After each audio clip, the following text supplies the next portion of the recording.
Hello, and welcome to Entangled, the podcast where we explore the science of consciousness, the true nature of reality, and what it means to be a spiritual being having a human experience. I'm your host, Jordan Youkilis, and today I'm joined by my friend, Jeff King. In this discussion, Jeff and I talk about how his perspectives on life have changed since becoming a father. From there, we discuss what makes him optimistic about the future and whether our concerns about Gen Z are valid or misguided. Next, we discuss the American education system, where it's working and where we see room for improvement. We then discuss kettlebells and why Jeff views them to be one of the most versatile pieces of gym equipment. Next, we discuss the importance of breath and tips for getting into the gym when you've broken or never built that habit. We then discuss the benefits of cold showers, the importance of sleep, and tactics for building mental toughness.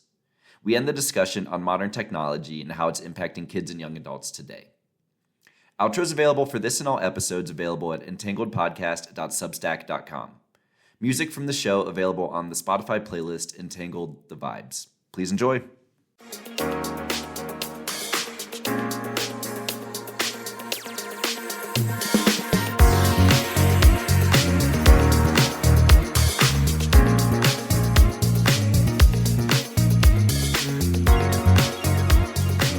Jeff King, super glad to have you back on the show, my friend. Yeah, man, it's great to be back. I know this is round two for us, trying to get us back on for my third appearance. So I really appreciate it, and I also just really appreciate what you're doing. I think the range of topics that you cover in this podcast are really cool. I was thinking about that before we joined, just looking at like your show history and the platform you're giving so many different people. So I hope everybody takes the time to kind of look through it, appreciate that, and just congratulations, man. It's awesome. Thanks, man. And I really appreciate you coming on the show for the third time now. It's been such a blast getting to have these conversations with you. I mean, our entire lives, it's fun to just connect and really go deep on a whole bunch of different topics. And then to just, as we get older, obviously schedules get busier and busier. So it's fun to be able to take a couple hours, get together and talk about some real deep stuff that we probably wouldn't get a chance to otherwise. Yeah, absolutely. Which is one of the cool things about like this platform we talked about before. I've never heard of the studio that we're using, and I got to see a little bit of what you're using live and everything like that, and also just like what podcasts are doing for people and for friendships and just having conversation, which nowadays is more important than ever. Just getting different viewpoints on a lot of different stuff. Yeah, absolutely. And as Jeff mentioned, we tried to record this a couple weeks ago, and I was back in town for the holidays. For any amateur podcasters out there, I learned the hard way that super high dose homemade edibles and confusing ass audio recording software don't really mix. So thanks for coming back on to get this figured out again. Happy holidays. So Jeff, one of the things that we had been touching on when we tried to chat last time was just, now that you're a father, how has that really changed your viewpoints on the world? Yeah, I mean, being a father, it's been, so my son, he'll be 7 months old and actually a little less than a week. And it's been life-changing in so many positive ways. I mean, you think about it, like we touched on it a little bit. Everyone always talks about, when they have kids and you don't have kids, and they say, man, just wait till you have one, like it'll change your life. And you look at them like, I'm sure, when they tell you that, I don't know if you necessarily actually think about it until it's true, though, when it actually happens and you're in the room and, we're blessed with a very healthy baby and everything was great. And, my wife was a rock star during the delivery, and, the doctors and the staff was incredible. And then since then it's gone so fast, but you enter a new world of responsibility, a new world of laughter that you never really would have thought about. I mean, they do like silly things where like if you did it, I'd probably be like, "What's wrong with you?" But if but if my son's doing it, it's the best thing ever. Like we talked about it, how you find when people are trying to get babies to smile on camera, the funny things that happen, like there's always someone behind the camera, the person who's taking the picture, like, look over here, wow, like, making noise and doing all this stuff. And it's so funny, but then you find yourself doing that just for a little bit of a smile. And it's really cool. I know that was kind of a long-winded answer there, but I honestly, there's no way to and this is true, to fully describe it, we would have to be on here all day of the ways that having a child does change your life. And I'm only 7 months into this thing. And then now we also did find out that we now have a second one on the way. So, very, very, very excited about that. And congrats. Yeah, thank you. Thank you. It's going to be, so they'll be 14 months apart around there. Obviously give or take some days, but just wishing all the best and for, another happy baby, and really excited about it. Yeah, man, that's awesome. And did you feel that transformation was like immediate the first time you saw him? Yes. So some of our friends also, they've had recent kids. It's funny. I was talking to one of our buddies who had twins, and he was like, the second that they were born, it's kind of like immediately you're like, oh yeah, I would die for this thing.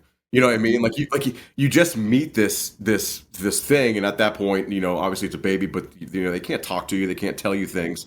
But it's just like immediately right away, it's like, oh yeah, like this is now my life, and things have changed in so many ways, just like that. And it's the best way I think, honestly, the best word to say is just the love that you feel when you see that baby and when you get a chance to hold that baby. It's just incredible. And it's a whirlwind when it happens. And it's just of crying, of laughter, of smiling, of, then the doctors take them, or the nurses take the baby away and clean them off, and you cut the umbilical cord, and it's just like it's like, holy shit, man! It's just it's insane.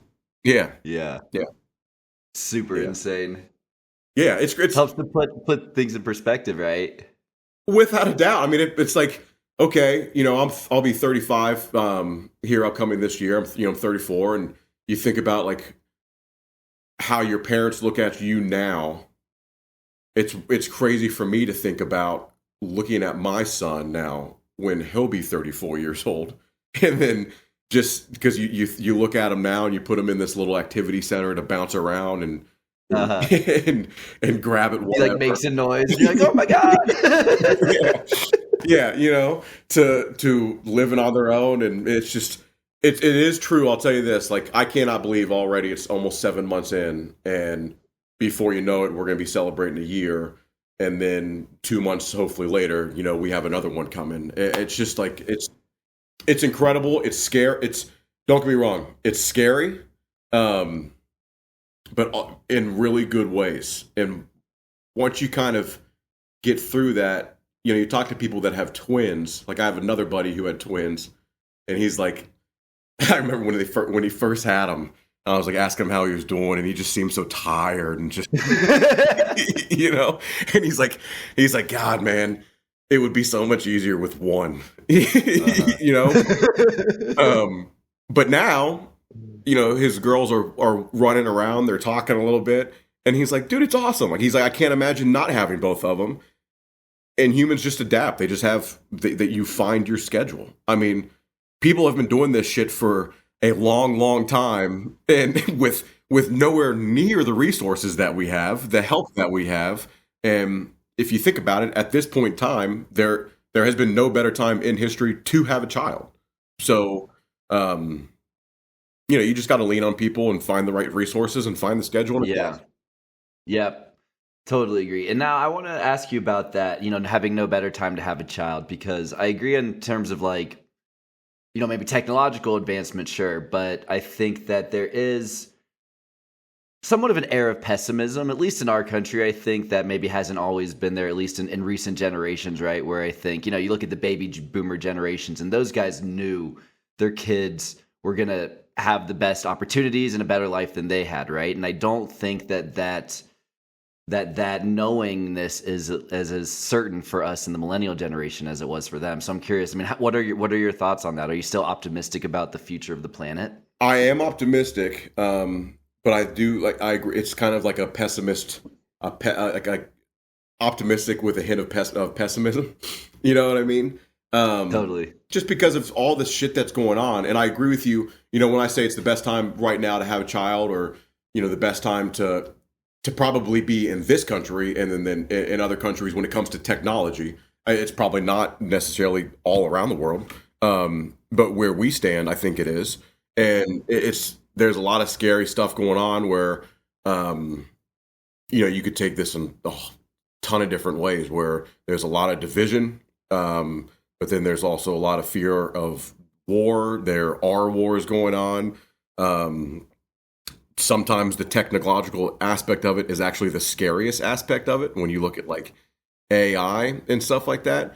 But I saw this thing posted the other day, and I'm going to butcher it a little bit, but where if you think about maybe your great grandfather at this point, and let's say they were born in 1910, they probably wouldn't be alive now. Make them 102 years old, but are 113 years old, right? So maybe, but okay, let's say they were born in 1910 or whatever, and so they're born.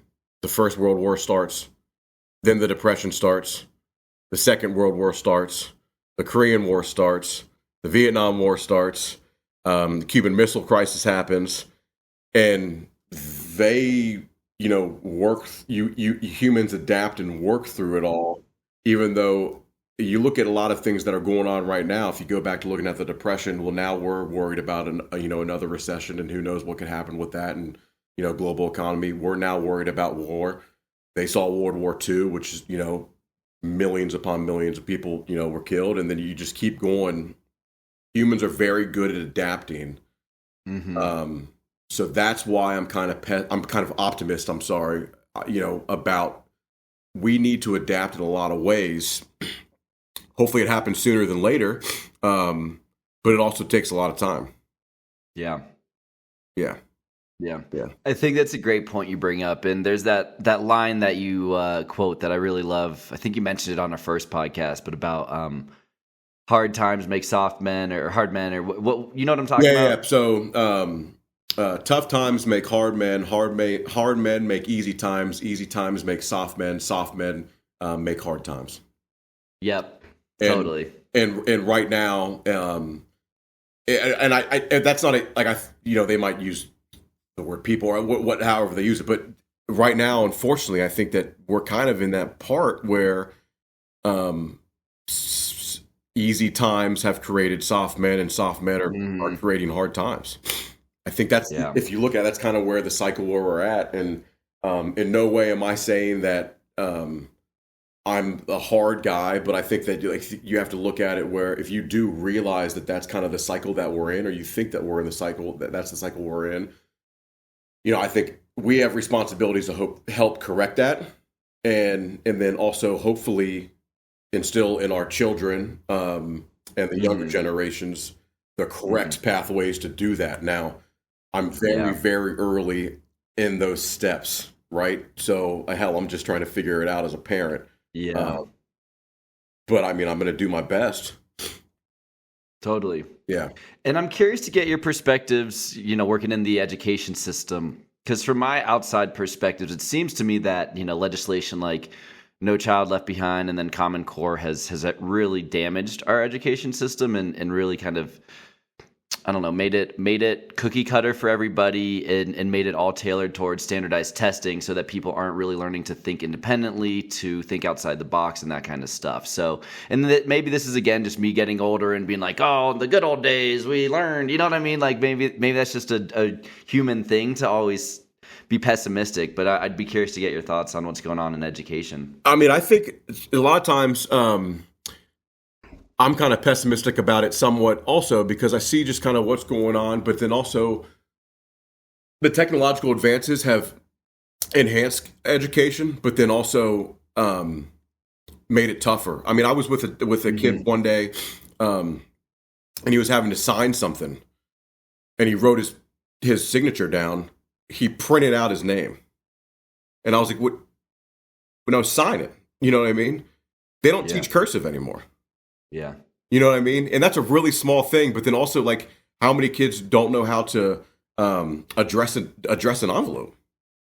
Like there's a lot of that going on because of the technological advances. You've probably seen going around like these websites that you can literally just write in a topic that you're supposed to write an essay for, and in 15 seconds it blurts out a 500-word essay for you. That's crazy. Yeah, it's insane, you know.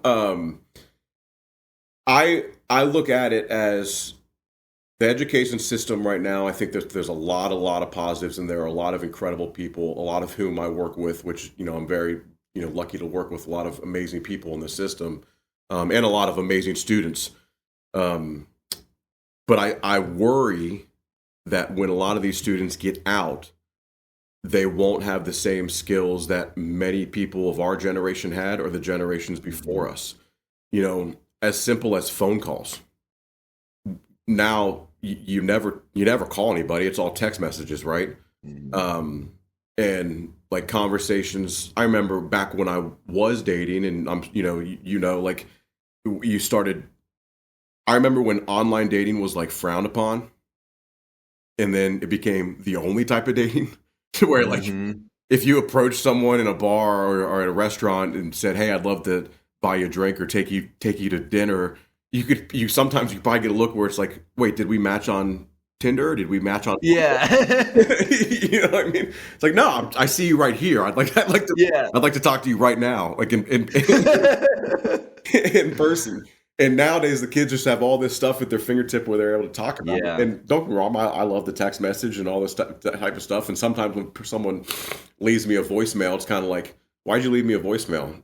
Just text me and say, or, hey, I actually, you know, I see that you called me on my phone. You know, I kind of took that another direction.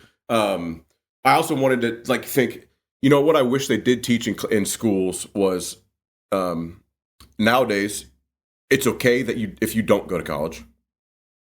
It's also great if you go to a trade school. We need a lot of people in trades, but then we also need people to know how to change their own tires. We need people to know how to do their own taxes, you know, finance wise, that type of stuff. You know, and I was a product of that. You know, when I started making money right out of college, where you kind of don't have the value of it right away, and you know you're making a lot of it and you're spending it, and you know, I look back and say, man, if I would have learned at a younger age, and don't get me wrong, it's probably on me, but at a younger age, the more value of it, they don't teach that stuff much in high school, you know. Yeah. And I think it's a really great point you bring up about college, right? And, you know, no one goes into college expecting not to graduate, but you look at how many people go and don't graduate, but have incurred just tens of thousands of dollars of student loans. And that, you know, that sticks with you the rest of your life. And it's such a crazy system that we force these young kids at the age of 18 to say, hey, you have to go to college or you're not going to be successful, and likely have to take out all these loans doing something you're not really sure you're passionate about. You just, I don't know, thought maybe this would get you a good job or someone recommended it, right? Like it's just a wild system. It's a really wild system because when I was 18 years old, I sure as shit didn't know exactly what I wanted to do with my life. I still sometimes don't know what I want to do with my life, you know? And you expect you to go to college, pick a major, that's going to be your career. That's so wrong. And then the thing you said about the debt piece, I know, you know, I listened to when you had Zach on and he talked about his brother Ryan. They still have to pay his brother Ryan's student debt. It's insane. It's so wrong. It's so wrong. And then nowadays, doctors, God, if you want to go to medical school, like the amount of student debt that you incur, and you would think it would be the opposite, where it's like, hey, if you can qualify to be a doctor and save people or work in a lab and work on disease prevention and all that type of stuff, shouldn't we actually be paying them to go to college instead of taking money from them to teach them? It's crazy to me. It's crazy. Yeah. It's absolutely crazy. And it shows how out of whack our priorities are. And, you know, when teachers are making barely enough to pay the bills, right? Versus folks in finance are making tens of millions a year, right? And it just, I think people, can take capitalism to the extreme, right? And think that, oh, well, for profit is the way to make an economy work and it's the only way that's ever worked. And I don't know, man. I think there has been a trade-off to that structure that has really been lost in the conversation. Yeah. And I look at it where, right now we allow the people to make a lot of money because there's a market for it. Like we create the market for them. Right. But, that doesn't mean that there isn't a market that we could create for the people like teachers, like first responders to make a lot more money. Exactly. Yeah. And like it's out there. We can do it, and people can, I'm not saying that I have a written down plan for it. I certainly don't. Sure. But it's just like, it's hard not to believe that we couldn't make something work where there is. And by no means am I sitting here saying, "Hey, let's go let's turn it into a communist country." That in no Sure. that in no way is what I'm saying. But I just think that, like, what is broken where, like you said, a teacher might have to go work a second job, whereas someone in finance could get a couple $1 million on a bonus check every week. Yeah. And I think for me, it just shows that our government has just not known how to run a budget accordingly, and they have placed our priorities in the wrong places, right? Where, again, teachers can barely survive, yet we've somehow got the highest cost of health insurance in the world. We should have the best health rates, but yet we're the unhealthiest amongst industrialized nations, right? Like, there's a lot of things. We spend so much on aerospace and defense, right? I think more on military spending than the next 20 countries combined, most of whom are our allies. So It's just like, how come? I get frustrated when I don't see more people taking a step back and just looking at the totality of the problem instead of trying to make these small, isolated, gradual changes here and there. Yeah, and a lot of it is like, so many people look at, well, okay, we want the quick fix now, and the quick feeling of gratification, which I think you can kind of go to. Okay, well, I'll just take this drug that I see that's advertised every single commercial because it's going to make me feel better like that. Well, that pharmaceutical company is making money hand over fist. Why aren't we actually preaching, hey, maybe go out and get 30 minutes of sunlight on a walk every day? And spending money towards that message.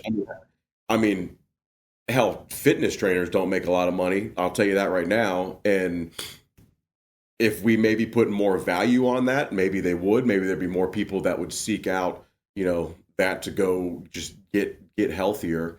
And it's crazy where our money goes, and especially like in the pharmaceutical companies, the advertisements that you see.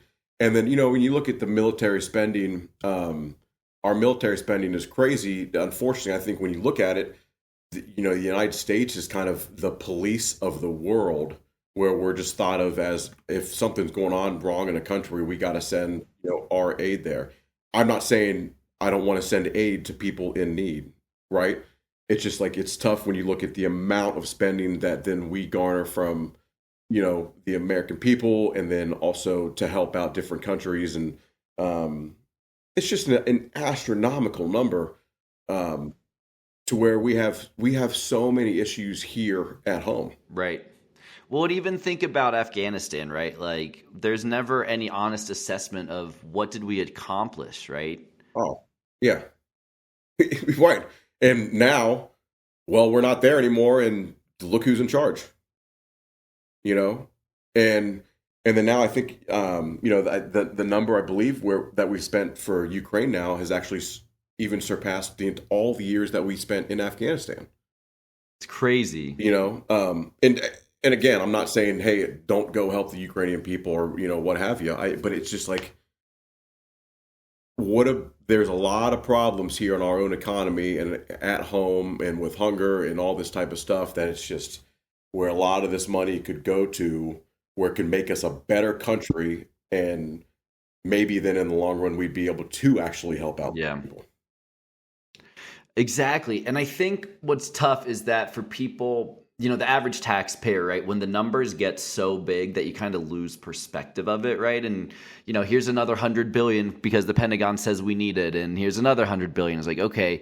Meanwhile, 10 million of that to the education system could make a world of difference. Oh, yeah, absolutely. With so many different programs or just getting the right people in there. Or also, you look at the funding of law enforcement. When all the stuff about defund the police came out and all this type of stuff. Yeah. If you no. Put the right funds to the police so we can give the right people the right type of training. Totally. Because we have people that are unequipped to handle these awful situations that they're put in every single day. Yeah. And we hear about the bad ones because those are the ones that you hear about, but there are thousands upon thousands of interactions every single day with police officers and with first responders that you don't hear about because guess what? Because they went well. Right.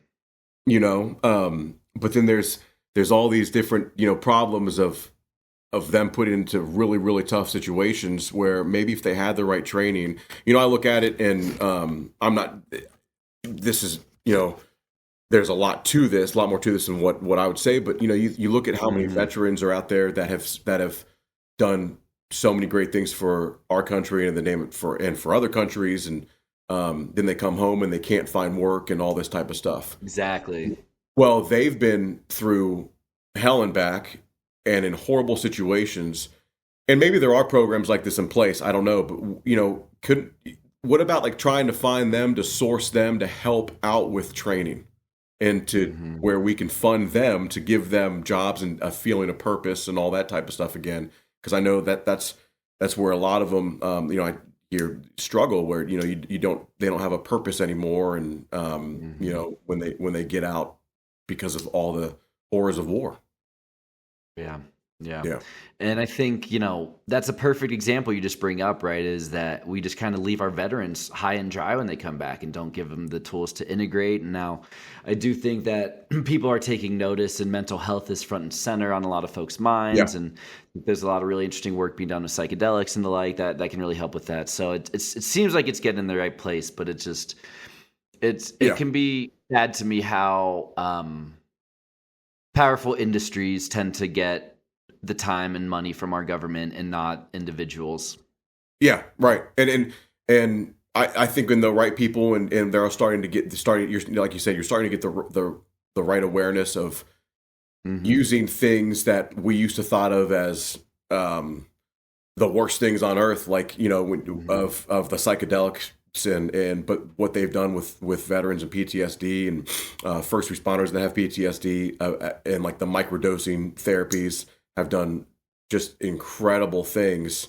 And it's crazy to me that when you think about it, like we have those studies, we have that information, but then there are still states and still local governments and still parts where they're like, no, we're going to keep this person who sold a little bit of weed. They're still going to be in prison. It's crazy. And like, I read something about President Biden not too long ago, just about my frustrations with him, where like you look at during the debates for the presidential primary for the Dem party, Cory Booker challenged him on cannabis policy and how nonsense it is that it's still a Schedule 1. And Biden's going off with all these equivocations like, oh, we need to do more medical research and see the long-term effects, blah, blah, blah. And it's like, all right, first off, because it's a Schedule 1, you can't do medical research. Right. That's the whole issue. And then fast forward to him being president in a few months, and it's like, oh, we've got this vaccine, and look, whatever, not to get down that path, but just point is, this was a novel vaccine, a novel therapeutic type that we've never done before, and this was pushed right through the FDA. We got to get it going. So it's like, why is there will for that? Yet, meanwhile, we have 5% of the world's population and 25% of the world's prison population, mostly because of nonviolent drug offenses. It's nonsense, man. But then also look at the opioid crisis, which is still an extreme thing. I have a friend who I played football with in college that I truly think would probably still be alive today if instead of the extreme prescription of pain meds and then getting hooked on it after playing.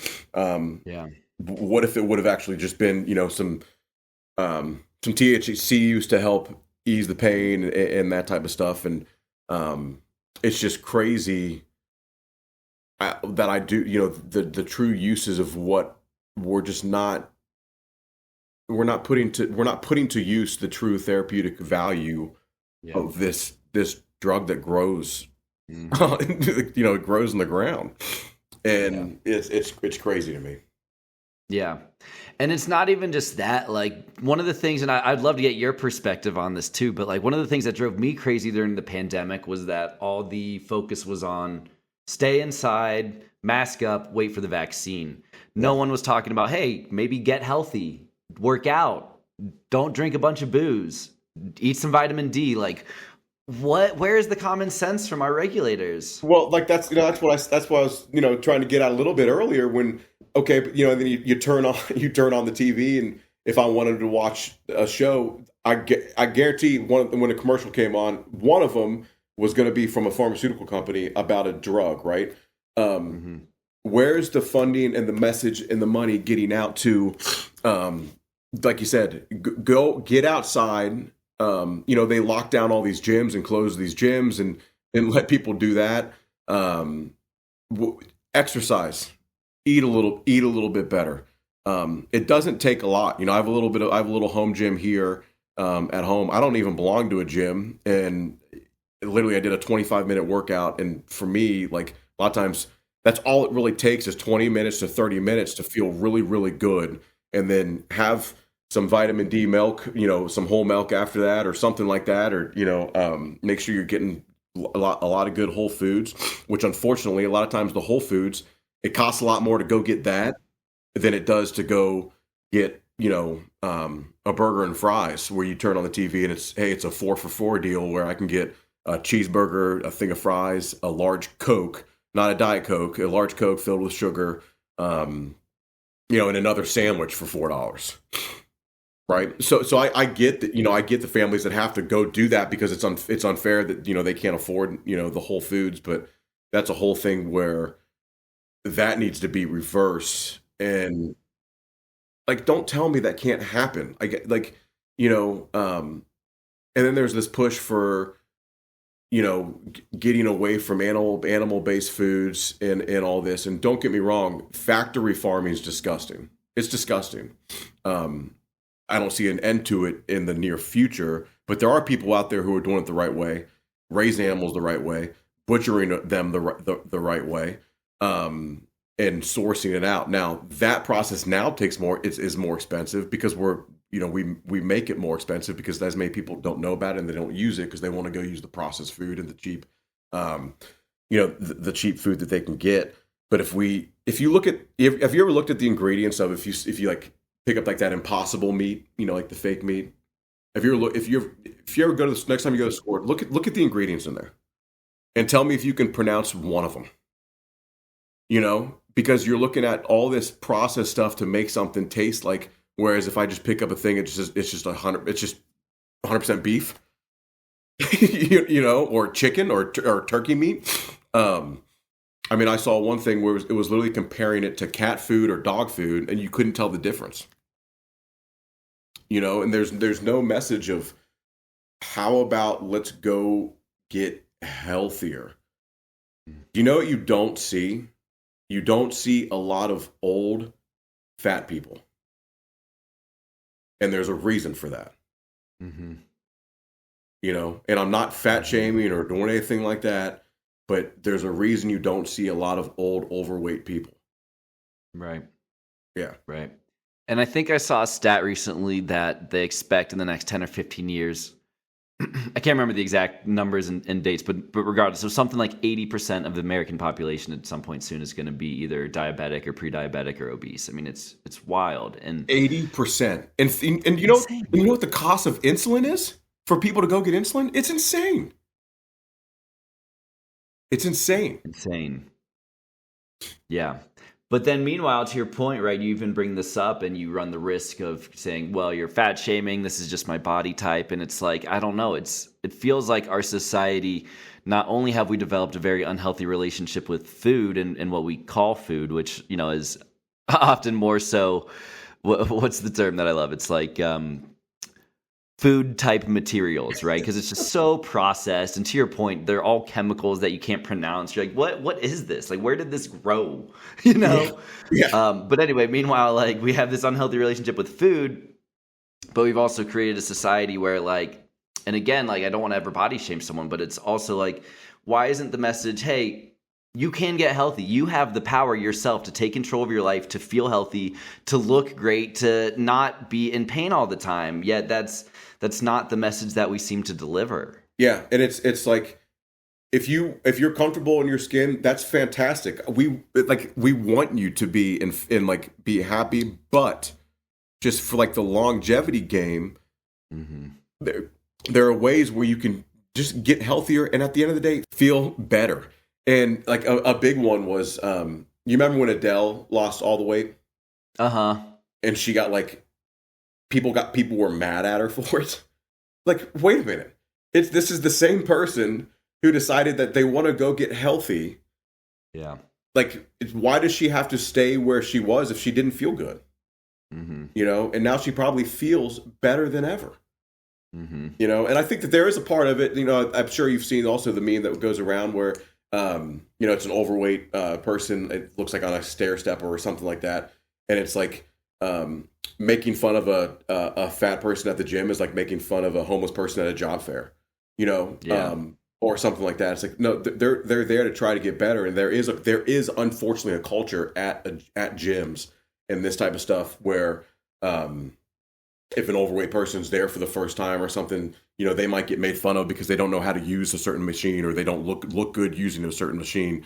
But then again, okay, fund the right people and get the right, you know, resources out there to teach these people the way to do things, and or like the message of go buy a 35-pound kettlebell and find a small piece of floor in your house or apartment or wherever, or outside, even better, and learn how to do kettlebell swings and Turkish get-ups.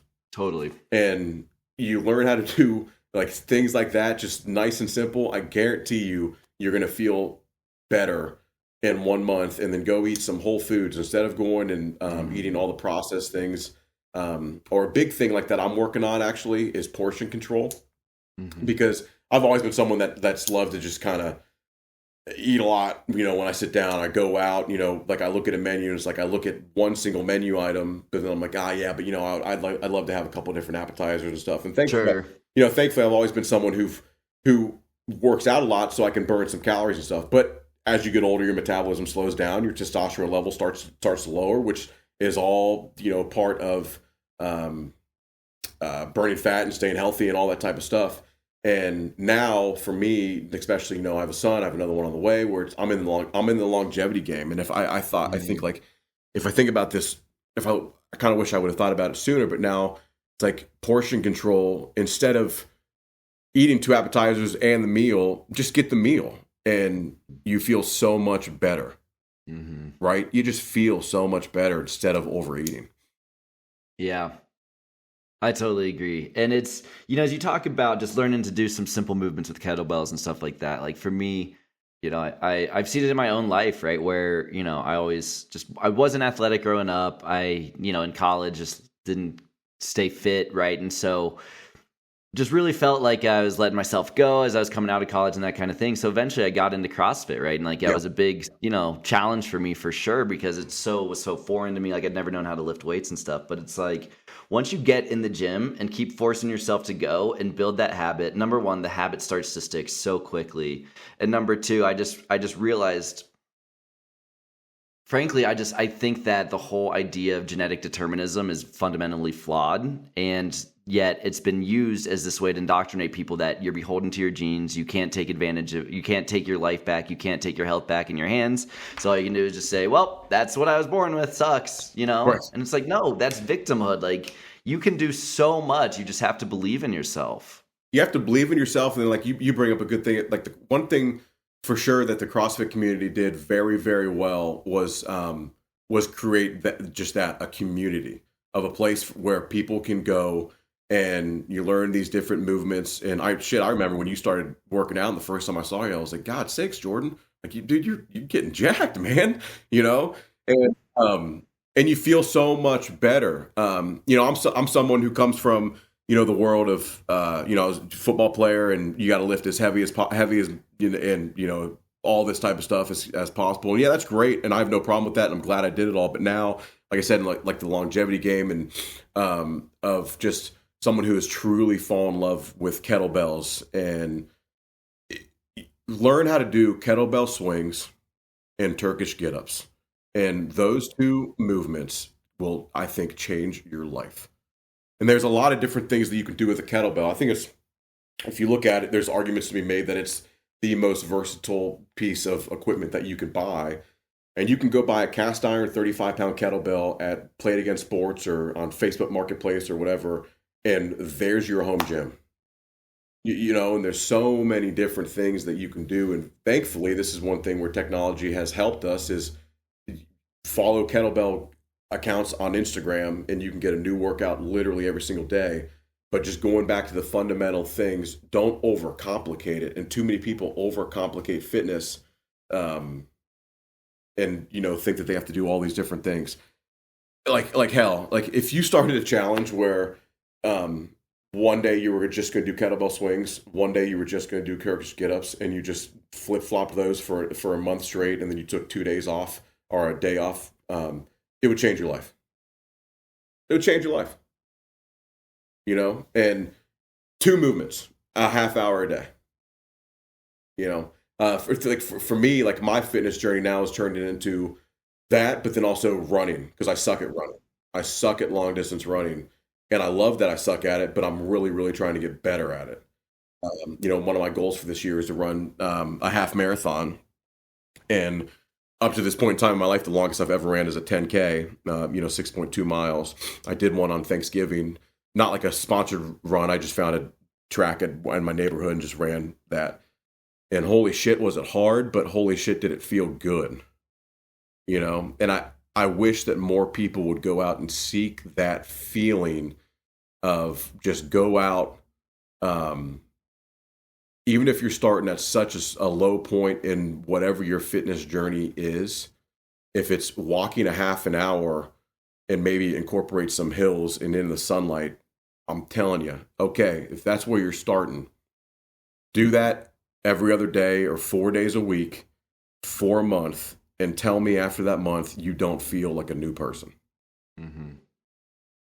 But that message isn't shown in the mainstream whatsoever. Right.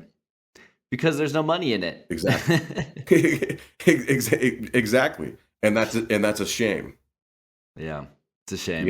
Yeah. Yeah. Mm-hmm. Mm-hmm. But it's so important. It's so important. Yeah. Yeah.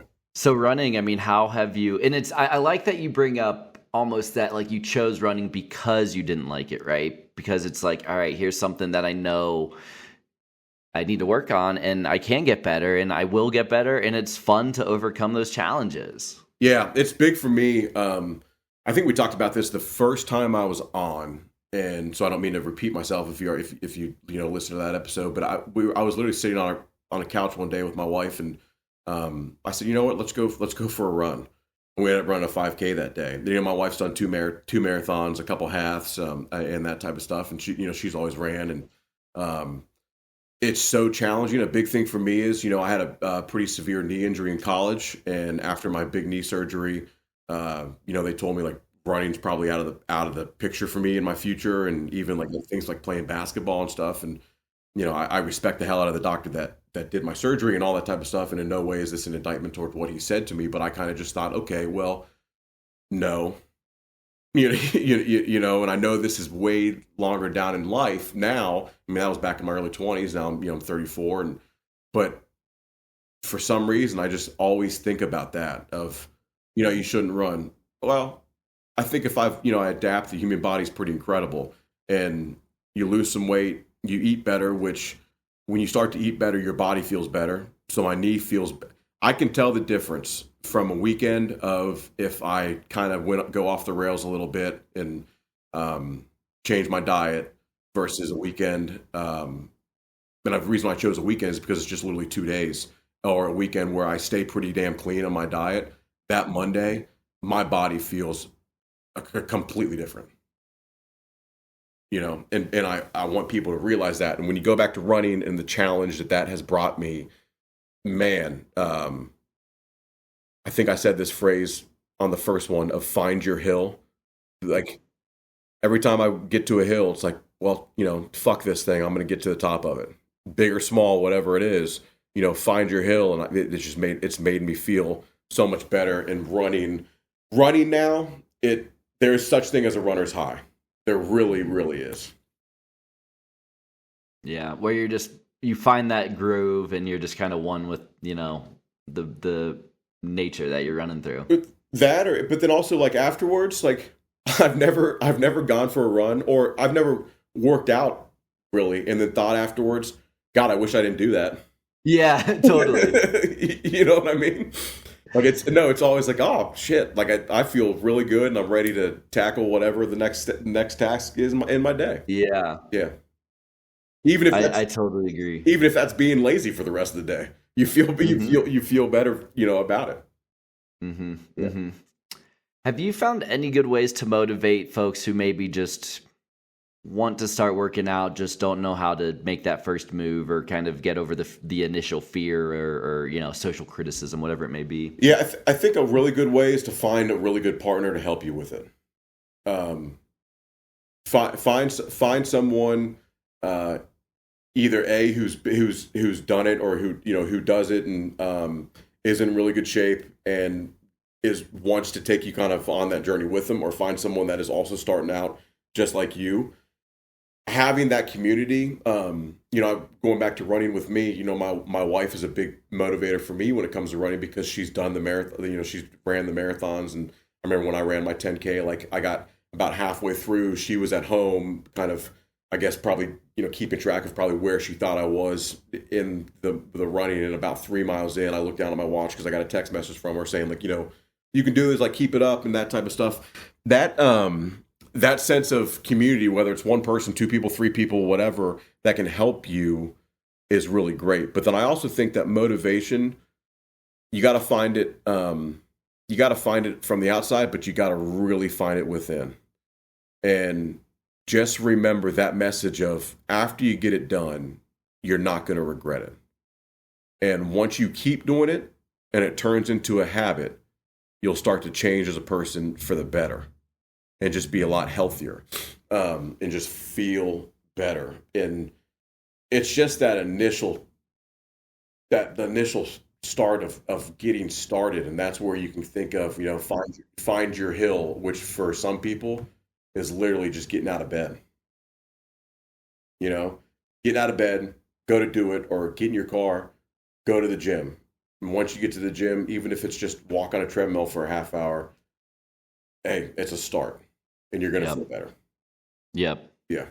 And I like what you bring up about community. I think for me, like that's why CrossFit was so effective for me. It was just like having the not only the trainer there to show you how to do all the movements. That was huge, obviously, because I didn't know how to do them before, but also just like the group dynamics. I think when you're all working out together, even if it is a bit competitive, like it's still, I don't know, if you feed off that energy, you push yourself harder than you would if you didn't have other people there. So I think, and I know even CrossFit, like that can be intense for folks who haven't worked out before, but even, yoga or something like that, right? Yeah. It's just getting that group environment, a set time, a teacher who's showing you what to do, like it can make all the difference. Yeah. I mean, I got into hot yoga with my wife a couple years ago, and holy crap, did I suck at that. But I think a big thing of it, going back to motivation, when you're first starting out also, and if, maybe if you're a little overweight, don't tell yourself negatively all these bad things of like, wow, I'm just too overweight and I just can't do this. No, like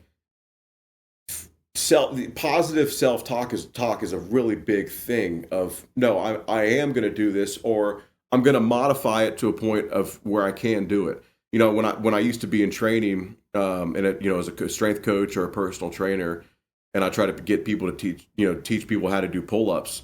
And there's ways you can modify to do pull-ups, but everyone was like, well, how do I get better at pull-ups? You do pull-ups. You try you try to do pull-ups, and there's ways you can modify it from an inverted row to a machine row to a band or whatever.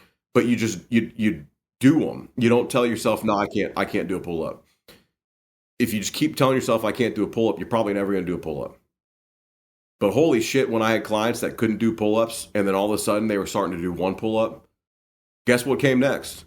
2 pull-ups, and then 3, and their bodies change, but then also their mindset changes. And a pull-up and a push-up are really good things to think about when it comes to that, because let me tell you, when it comes to a push-up, that's one thing, when I was a strength coach, especially for like high school football players, or when I went back, actually, we can take it back when I was in college. At the end of a workout, we would do these things where if our strength coach said, everybody, get in your push-up rows. And you're like, oh shit, like we got to do perfect push-ups.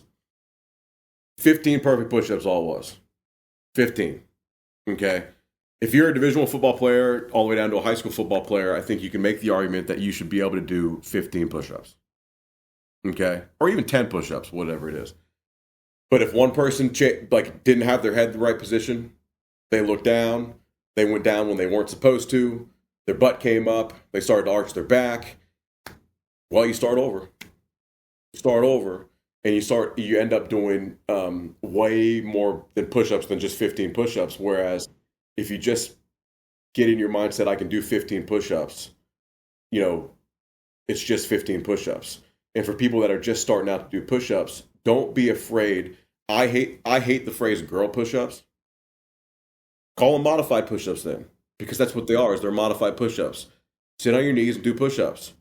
And then put your arms on a bench, put your hands on a bench and do decline, incline push-ups. And before you know it, you're going to be able to do real push-ups. It just takes time. It's that will to keep going and to keep improving. Yep. Yeah. That's beautifully put. Yeah. And push-ups and pull-ups they're freaking hard. But once you can start doing them, you start feeling a lot better. Yeah.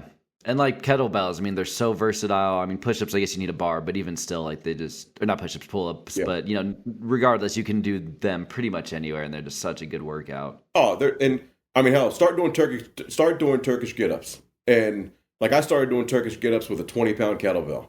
I'm a pretty strong guy, but when you start doing Turkish get-ups, 20 pounds will humble you real quick.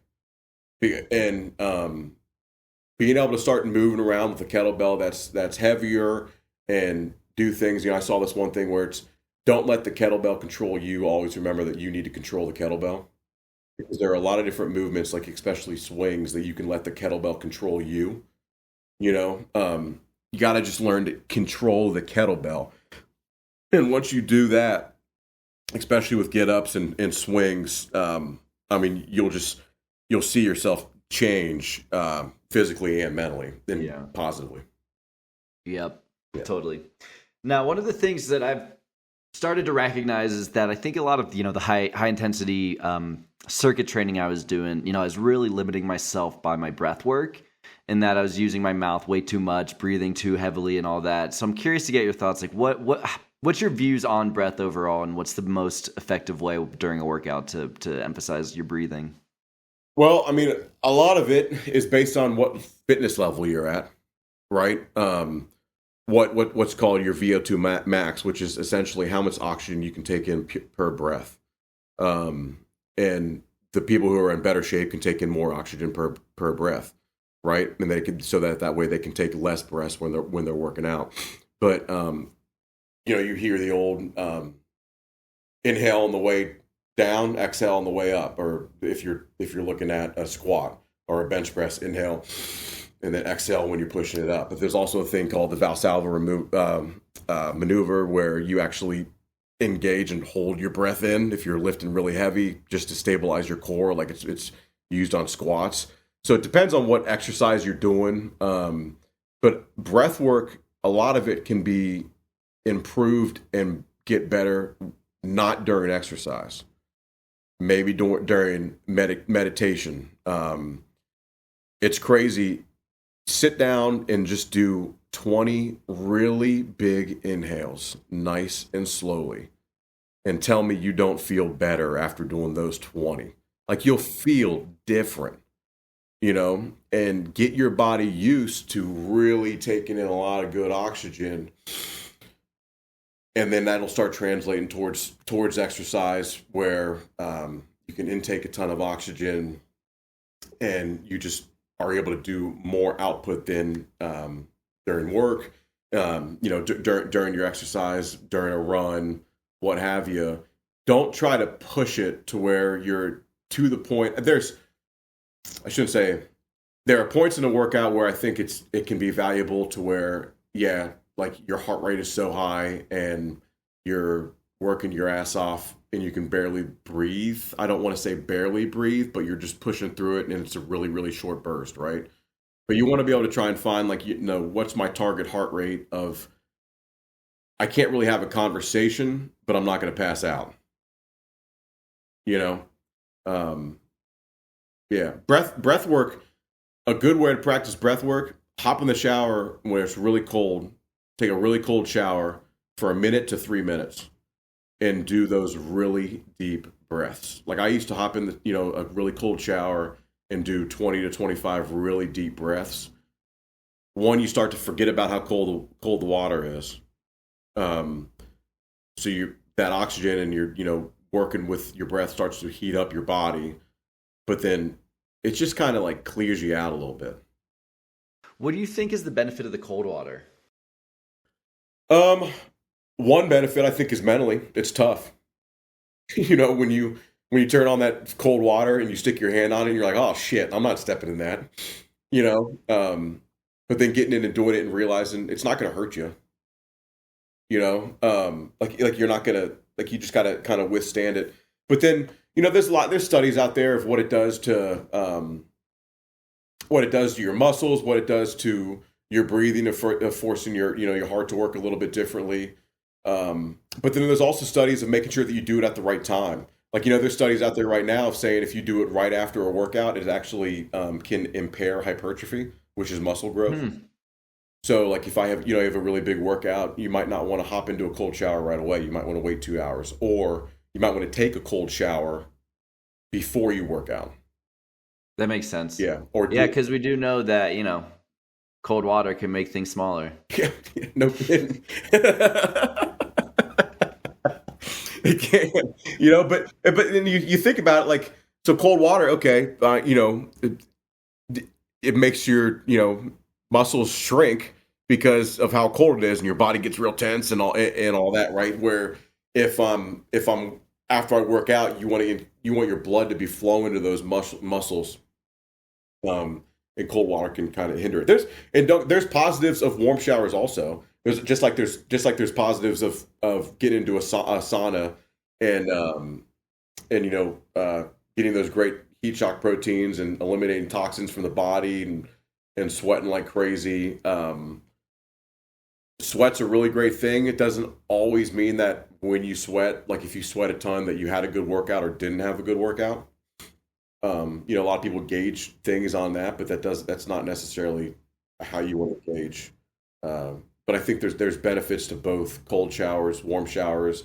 I think there's a benefit to just going out and first thing in the morning. Yeah, it depends on where you live, but if it's cold outside, just getting outside for 10 minutes. Putting off that first cup of coffee until you've had a full glass of water and maybe actually giving yourself a chance to wake up a little bit. And I love a cup of coffee. I mean, hell, I was drinking one just now as we were, doing this podcast. But don't take away the benefits of stuff that's natural around you versus just ingesting the coffee and the caffeine right away. Yeah. Yeah, I think people often use that as like a shortcut in a sense, right? It's like if you focused on going to bed at the same time and getting 8 hours, and I know that's not always easy for folks, especially you got kids and all that, but it's just like that instead of coffee is going to make such a world of difference. And it's like, and I think it again gets back to culturally, right? Like even people who do work out, a lot of times it's it's almost taken to an obsessive or an extreme where you got to work out all the time and you got to be go, go, go, go, go, where it's like, actually, if you did it in a much more balanced way where you're getting good rest, you're meditating and you're doing good solid workouts consistently, like that's going to put you in a much better spot for the long game than if you just try to, burn yourself to the ground as much as you can. Yeah. I mean, you got to make sure that, some people are so obsessed with exercise, and I've probably been, that point at some, I'm not really necessarily anymore, but because I've learned the value of rest, and the best performance enhancer is sleep. And a lot of my guys that I've coached or trained, and guys that I used to play with, even, you try to get in certain extra workouts sometimes when your body actually was a little bit tired. Maybe you didn't have a great night of sleep, where, your muscles would probably actually be a lot better off if maybe you did take that day off, or you just did a little bit of light stretching that day, to let them repair instead of just breaking them down again and you didn't get enough sleep. Right. And look, I get that sleep's hard, but I think a lot of that, it goes back to the technology piece we were talking about earlier. It's hard to put down that phone when you're first laying down in bed, or it's hard to turn off that TV,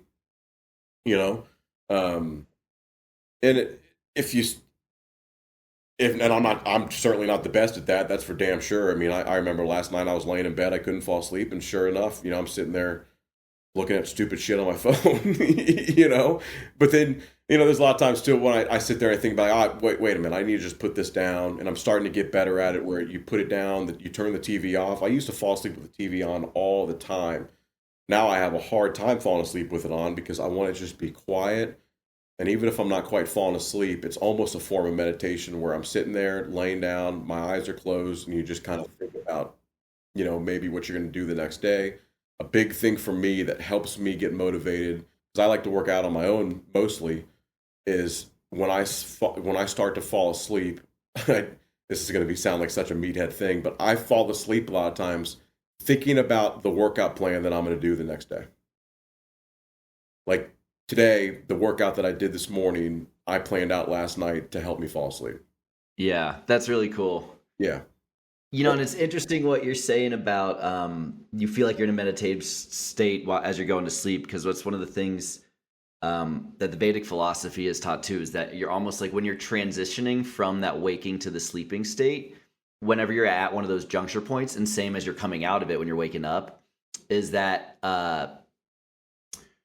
the boundaries in between different states of consciousness are almost more flimsy in a sense. So it's also easier to get into like a transcendental consciousness state and meditate as you're drifting off to sleep as well. So that is really interesting to hear you say that. Yeah. And it does kind of like, it's calming for me. And I think if a lot of people just kind of thought, because a lot of times, right, what happens, you can't fall asleep. So you might fall asleep because you're on your phone, and then you don't get great sleep, and then you wake up and you're kind of frantic about what you have to do the next day, right? Like, oh shit, like, okay, I gotta get this done before I get to work, or whatever, this, that, and that. Where what I have found for me, and exercise is a big part of it, is if I fall asleep calmly thinking about how I'm going to tackle that workout, my day is just set up so much better, and I wake up a little bit calmer. And it's not, I don't wake up with that anxiousness of shit, I didn't prepare for, what I need to do. It's one less thing off your plate of, hey, I don't need to plan this out because I did. You know what I mean? Yeah. Totally. And I want to ask you about the mental toughness aspect of working out. You mentioned that with regards to cold showers. And I think that's one of the biggest things I learned as, I got more into working out, was that the physical aspect of it, while that's obviously a huge element and very important, I think almost more than anything, the mental toughness is the most challenging piece of working out, and also what you can develop that's most beneficial for the rest of your life. How do you feel about all that? I think the mental aspect is harder than the physical aspect of it, especially when you're doing something that you've never done before. A big thing about the mental aspect of it is letting yourself be humbled. A lot of people don't make progress in the gym, and I'll use the bench press as the example just because it's America's favorite lift. I rarely bench press anymore, but I've seen this a lot where for some reason, you set up the bar, you put the 45s on, so it's 135, and then you feel like you got to go right to 225, and then you feel like you got to put 25s on, so you go to 275. What about all that weight in between? Like let yourself be humbled with a warm up, and be mentally tough enough to use lower weight and warm up correctly. A lot of people aren't mentally tough enough to actually do a warm up before they work out because they want to get right to the big lift or, the big part of the workout. It doesn't take that long to warm up, and it's so important. And, I think a lot of it is making sure that like you're not doing the wrong weight. A lot of times people, and I use that as an example because a lot of times you'll see people jump and weight up, and then all of a sudden their form goes to shit. You increase the risk of injury. Be mentally tough enough to understand your body, especially in a new exercise of the weight and the way that you should do it. And then also the mental aspect of pushing yourself to a point where you didn't think you would be able to push yourself before. And the last set of an exercise, a lot of times, like I'll have set and reps planned out, but then the last set, I'll be like, no, you know what? Fuck this. I'm gonna actually, instead of if we're supposed to do 5 reps, I'm gonna do 10 reps. You might not get to 10, but just pushing past that 5, even if you only got 6, even if you only got 7 of them, the mental aspect of knowing, okay, actually, I had a little bit left in the tank and I used it is really good. That one more rep mentality is really good. David Goggins has a quote. We talked about him on our first podcast. He's a great way to get motivated also, that when your body tells you you're done, or when your mind tells you you're done, you're actually only 40% done. And look, 40% is probably an arbitrary number. Like it probably changes for everybody, right? But usually you can push yourself a little bit. And I used to always tell my athletes or my clients, I'm never going to make you do something, A, that I haven't done, or B, that you can't do. You might think that you can't, but the mental toughness to get past it and then do it, and then afterwards you just think like, holy shit, I just did that. And the mental toughness varies for a lot of people. I think some people are I don't know if you're born with it or if it's how you're raised or what you take in as you're younger or what. But there are ways I do think you can grow with mental toughness and train your mind to get tougher and tougher, as you go. And working out's a really good way to do that because you start to break your physical boundaries. And when you break your physical boundaries, your mind is able to adapt and start to then tell yourself, okay, we can push a little bit further, we can do a little bit more, and that all plays a part in it. But the mental aspect of it is really big, and that might be as simple as be mentally tough enough to wake up in the morning and not hit snooze. Trust me, by no means am I the first one to say that. That kind of phrase like gets thrown around all the time that you see. But if you're mentally tough enough just to pop up and not hit snooze, and then walk around the house a little bit, you're gonna wake up. Totally. That's what I love about like how Jocko's always posting his watch at 4:30 in the morning. Yeah, dude. I mean, that's another one. I think it is him actually who like says like, give yourself, I don't know the exact seconds, but give yourself 18 seconds to get out of bed. And once you're up, like you're gonna be up and you're gonna feel good and it like that. It just takes about 18 seconds. Yeah, and it might be 19 or whatever it says, but it's something like that. And it's true. It really is true. Mm-hmm. And that little part of that little mental toughness, it helps you grow as a person. And there's a lot of things when it comes to your job, or once you start having kids, it's like, I'd love to just lay down on this couch and not worry about something different. But well, no, it changes a little bit, and I'm not saying that that's like a big piece of mental toughness, but a little bit of it is when you're a new parent and it's a brand new thing, and um, hey, you gotta change yourself mentally a little bit. Mm-hmm. Totally. And I think that importance of schedule and habit can't be understated, right? And obviously when you've got a young kid whose sleep schedule's all over the place and it's changing all the time, like to stick to your own consistent schedule, I'm sure gets a lot more challenging. It gets a lot more challenging, and it changes a lot. And I by no means am the best example. I try to work on my mental toughness, and I think I still have a long way to go in that journey of a lot of these different things of working on my schedule and making sure that it works for my son, making sure that it works for my wife.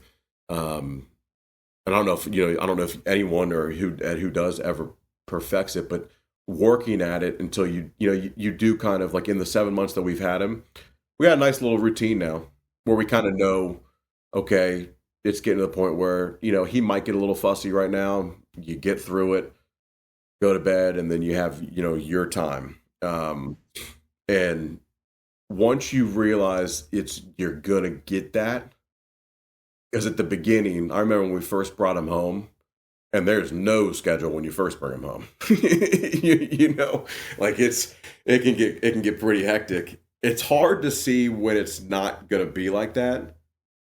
But in reality, now you look back on it, it wasn't that long in time. You're talking about, if you're really lucky, probably a few days, for us, a few weeks, and and there's going to be bumps and hiccups in the road and all that stuff. You just kind of start to settle in. And for anybody, if you have kids or you don't have kids, I remember just my professional life and my personal life was always a lot better, or just felt more in control when I did have that schedule or know what I was going to do when I planned out things. Dude, preparation can't be understated enough. Or I mean, it is too understated. I'm sorry. You know what I mean? Preparation is, don't take that for granted. Mm-hmm. You just feel better. You do. Yeah. And I wasn't even a Boy Scout. Isn't that a Boy Scout thing? Like always be prepared or something like that? I think that makes sense. Matt would know. Yeah, Matt would know. Yeah. But it's funny you say that too, because I even find like if I'm going to the gym and I'm like running late, right, and like kind of flustered, like then I'm just not in as good of a mental state as if I get there, a little early. I'm like in my space and all that kind of stuff. Yeah, dude, being on time, like if you're running late to a meeting or something like that, holy shit, like my heart rate races, and I mean, I still, like, every now and then I'll have this weird dream where I'm getting ready to go play a football game, and for some reason I can't find my shoulder pads, or I can't like I look down and my cleats don't have laces in them, and I get like anxious about it, and I'm gonna be late and all this, but then in the real world, or if I was ever running late to a meeting and stuff, the difference of showing up on time or even a little bit early, oh my God, it makes the world of difference mentally. And then also just, I think you also can kind of have that extra time. If you show up 5 minutes early, like you said, then you have that extra 5 minutes. Maybe you can do a quick minute meditation or just minute self-reflection of, okay, here's the goal of what we're going to do next, and here's how we're going to do it. Yeah. Yeah. Totally. Yeah. I wanted to go back to something we were touching on earlier with regards to education. I'd be curious to get your thoughts on what do you think the net benefits are to kids these days with technology and phones and computers and that. Like, I think there's clearly the benefits that you can see is with COVID and for that kind of thing. Like, you can do virtual work, and they now have more access to books and that kind of and resources they didn't used to have. Obviously, I think on the flip side, social media, as we all know, has a lot of destructive tendencies, and I think there's a general feeling that maybe kids today are both more conceited and more self-conscious than they used to be. So, would be curious to get your thoughts on all of that.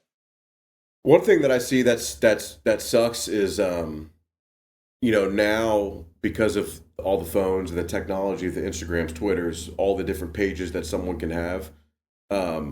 Bullying and like finding out, like I see it from, unfortunately, our students, and but then other students, before we're getting ready to play a game, those students or our students do research on the other team, and it's all out there, and then you can get really personal with it. And now trash talk doesn't just happen the day of the game; it happens a week before. And I'm not saying trash talk is all bad, like on the field. Like, I've said some shit on the field or whatever. I was never a big trash talker, and I've heard some things. But now, if it's a week before and it's super personal, it just makes for an even more hostile environment of when the game does come. That's taking it away kind of a little bit from education. I just kind of thought of that first. But when you look at actually like in school, what's crazy is because there's still I still see like the math problems where it says like show your work, right? Well, kids nowadays, guess what? You can plug that equation into your phone, which every one of them has, and gets the answer. But I do think there is value to actually knowing how to do the work. But the problem is, like, have you ever seen that meme where it's like, I'm so glad I learned, I forget which math equation it is, this in math because it really came in handy come tax season. Yeah, it's like the Pythagorean theorem or something like that. Right, yeah, something like that. That's funny. So I think you have to find the right balance, and I don't know what the answer to that is. But I think there's still benefit to doing it the old way just to get your mind working. But then there's also, okay, don't we, because we have this technology, we need to make sure that kids understand it and know how to use it because it's not going anywhere. And nowadays in classrooms they have policies where, hey, put your phone in a little pocket that's like, it's like, those shoe racks that you see in the back of closets where you put shoes in, well, now they have like the cell phone ones that they put on the back of the door in the classroom. You put your cell phone in when you get in class. And then sometimes then maybe they'll take out like a regular calculator. And which is just, it's funny because, well, the best calculator is in that computer that you just hung up on the door. You got to find the right balance, and I think a lot of teachers do a really, really good job at that. But I mean, it's really hard. And nowadays too, you have to worry about telling a kid, "Hey, I'm taking your phone." Sometimes you can get in trouble for that because of privacy, right? And so some classrooms it's optional to put your phone up or not put your phone up. You gotta find that balance, and it's really tough. Yeah, it's really tough. There's obviously a benefit to technology and our students using it.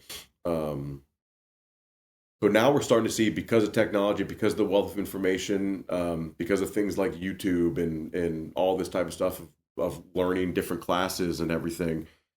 Well, it's starting to take away from colleges, right? At some point, you got to think it's probably going to start to take away from high schools if it hasn't already. I think that in the not so distant future, you're looking at a very different education system. Yeah. And I think that if it's done right, that can be a good thing. And Yeah. And I even think, back to our college discussion, and I don't want to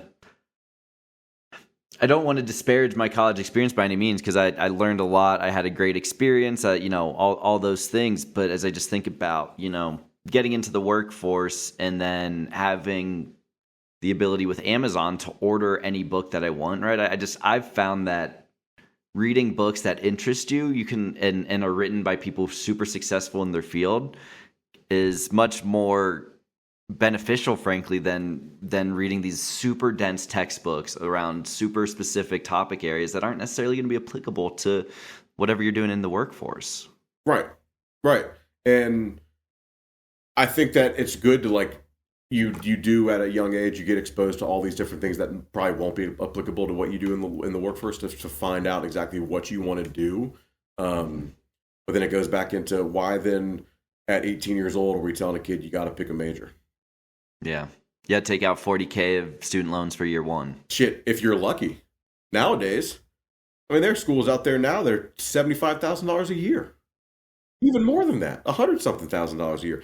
And then there are private schools, like private high schools and stuff, that are $30,000 a year. With a teacher who's making 35. It's crazy. Yeah, it's crazy, and it's going to be really hard to find the right balance. But I just think that at some point in time, we're looking at a different education system, and I think that. Look, I don't have the answer for it, but I think some people. I'm optimistic that the right people and very smart people will, and I would guess that by the time that my son is my age, his college experience or lack thereof is going to be a lot different than what mine was when I was 18 to 23 years old. Yeah, I bet you're right. Yeah, it's crazy to think about. It's really crazy to think about. I mean, look at how. The first iPhone came out, what, 2007? Something like that. Look at it now. It's crazy. It's more powerful than this laptop that I'm using right now for this podcast. Yeah.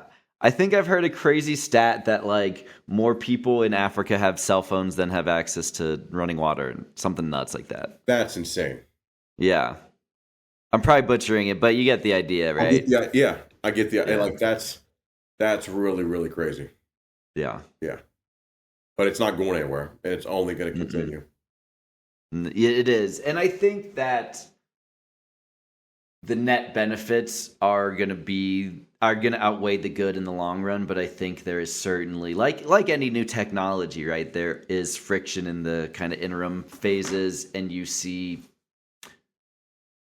actors that are more concerned about, generating revenues than they are about the well-being of people, right? And that's why companies like Instagram and Facebook are all about how can I addict you to my platform and keep your eyeballs focused here all the time? Like, it's certainly not a healthy behavior that we should be instilling in kids. No, it's not. and companies are so smart, and the algorithms that they use to make sure that we continue to look at these things is insane. I mean, I saw like a buddy of mine sent me a tweet, and the tweet was from, I think it was from Fox or maybe CNN, one of the big news outlets. Okay, and it was Leonardo DiCaprio is spotted surrounded by a bunch of bikini-clad women on a yacht, and I thought, well, yeah, Yeah. why is that? Leonardo DiCaprio. Why is that a headline? Like for me, if you were to ask me, hey, what do you think Leonardo DiCaprio is doing right now? It would take me two guesses. It would be he's either probably working on a movie or he's probably on a yacht surrounded by a bunch of hot women in a bikini. but because it's Leonardo DiCaprio and because it's a bunch of bikini-clad women and it's because they're on a yacht, people are going to open up that tweet and then just continue to look for different tweets like that or see different tweets like that pop up. And it's like, it was just insane to me that a major news outlet is tweeting that. It's like, well, yeah, of course he is. Yeah. That's all you got to say? Like, what do you think he's doing? Yeah. And there's so much of just like that type of content out there, which just makes you addicted because then you think, man, if I could be like Leonardo DiCaprio, I could be on a yacht surrounded by all these people. And it is really great to dream and have the high hopes and the dreams like that. But you look at what social media. I saw this thing. It was a group of students that started did an experiment on, God, was it depression rates or something, or some like happiness levels? Maybe they created a survey or whatever. After a certain number of them went back to using flip phones, and like their happiness all like increased. Interesting. Yeah, I'm probably butchering the study, and I'd like to find it, but that's really interesting. And it would also be interesting to see. I wonder what like the impact is of capacity to learn new things and capacity to think about other things if you're not being distracted by that. And I think that there's a big discussion there of not being obsessed with the things that you can find on your phone and and on the internet, if you don't worry about those distractions, what else you could be doing. But holy shit, are these companies really good at making sure that you find these distractions? And before you know it, you're sitting there looking at your phone and it's 11:45 in the morning. Before you know it, it's 12:45 in the afternoon, and you've been doing it for an hour. Mm-hmm. Totally. Yeah. And I've definitely noticed, it's interesting you say that, like the times I've forced myself to just get off social media, I've definitely noticed a improvement in my happiness. Without a doubt. Like I think I have a Facebook page out there somewhere, but I don't use it. And I'm really glad I don't. And I'm not trying to say anything bad about Facebook or whatever, but for me, like I have an Instagram and I'm probably on it too much. I don't really use my Twitter much, but I've thought about and I've tried to like make sure you're following the right pages when you're on there, looking at things that maybe actually do help you out, or because there is good content, there really, really is. But then I look at like some people that are posting these things, and some of it's like personal stuff about their children or about people they know. And I'm just like, God, like you're living behind this screen on this website and none of it's real life, and just looking for attention. And how addicted are you to it of every single day, and how much time versus what you could be doing? I don't have the answer for that, but it's just something to think about. Hey, it's January 4th. A lot of people are going to have a lot of good New Year's resolutions, and most New Year's resolutions don't last very long. But if that's one that I can think about and for self-improvement, it would probably be to read more instead of have as much screen time. Yeah. Yeah. Yeah, because you're right. I mean, it's one of those things where you're like, oh, I don't have 20 minutes a day to read or whatever. But then you think about all the times you just get stuck scrolling on your phone and how that can really add up. It's crazy. Yeah. Yeah. Well, Jeff, man, this has been so much fun as always, man. Love chatting with you, and glad we were able to recoup our failed holiday recording attempt. I am too, man. I am too. I'm sorry that it kind of took that little turn right there of like thinking about too much on your phone. But I'm glad that we had the conversation. I think people and more people need to keep having that conversation. But this was fun. I'd love to do it again whenever. And hopefully we can figure it out so the next time we're together in person we can do it. But yeah, man, like I said at the beginning of this, I keep doing what you're doing.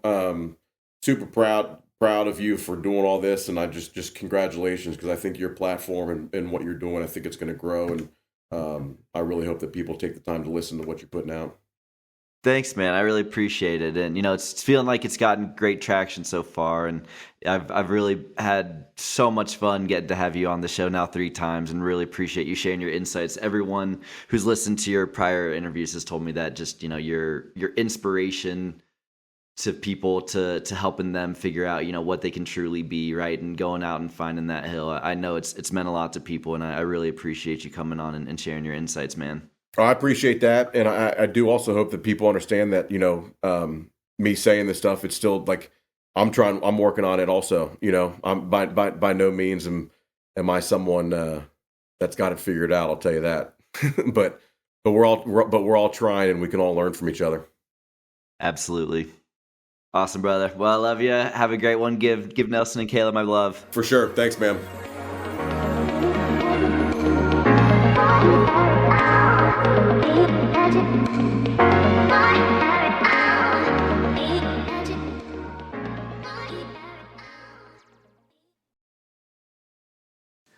Thank you all for listening, and I hope you enjoyed the episode. I love talking to Jeff because he always inspires me to get back in shape when I've let myself go, as I have over the past year. He inspired me to join him on his upcoming half marathon, something I'm not particularly looking forward to, but which I know will do my body and mind a world of good. In this conversation, Jeff mentioned how sleep is the best performance-enhancing drug available. I completely agree and wanted to share some insights on this topic from Dr. Matthew Walker. Walker is a sleep scientist whose book, Why We Sleep, significantly improved my views in relationship with sleep. Walker shared 12 tips for healthy sleep, which I'd like to pass along. Number 1, stick to a sleep schedule. Go to bed and wake up at the same time each day.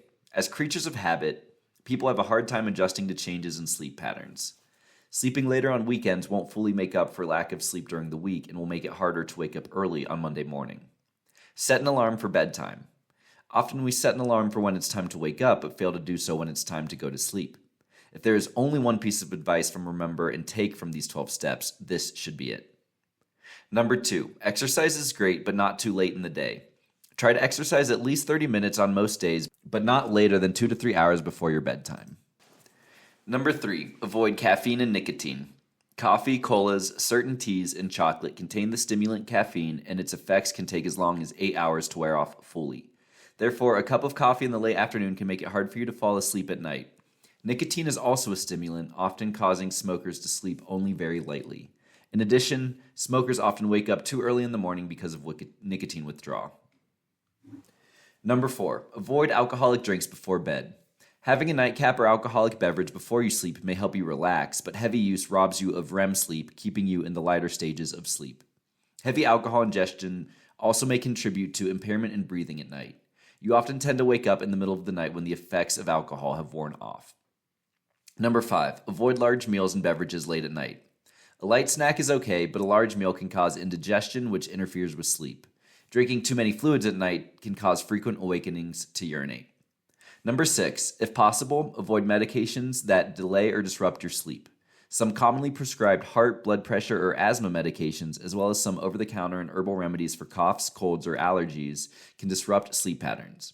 If you have trouble sleeping, talk to your healthcare provider or pharmacist to see whether any drugs you're taking might be contributing to your insomnia and ask whether they can be taken at other times in the day or early in the evening.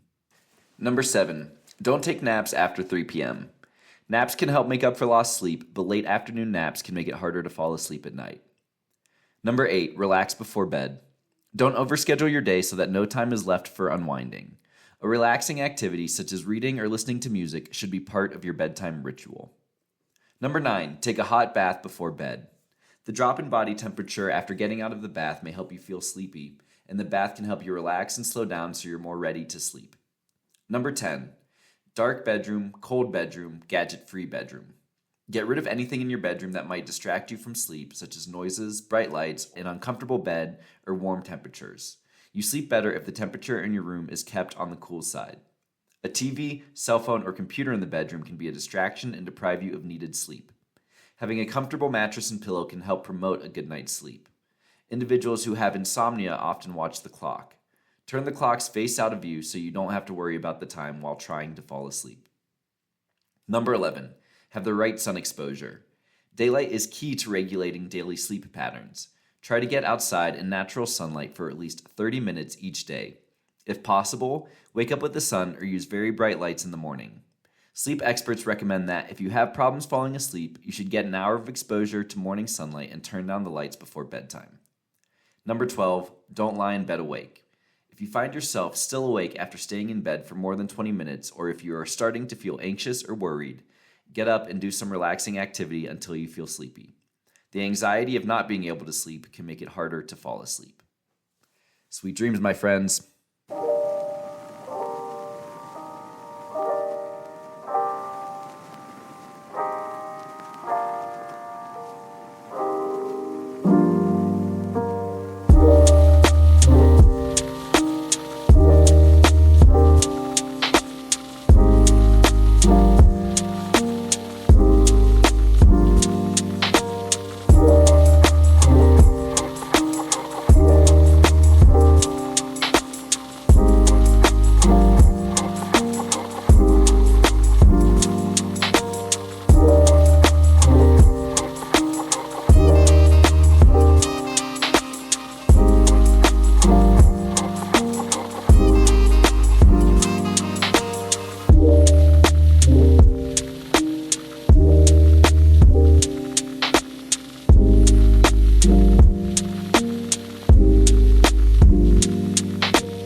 you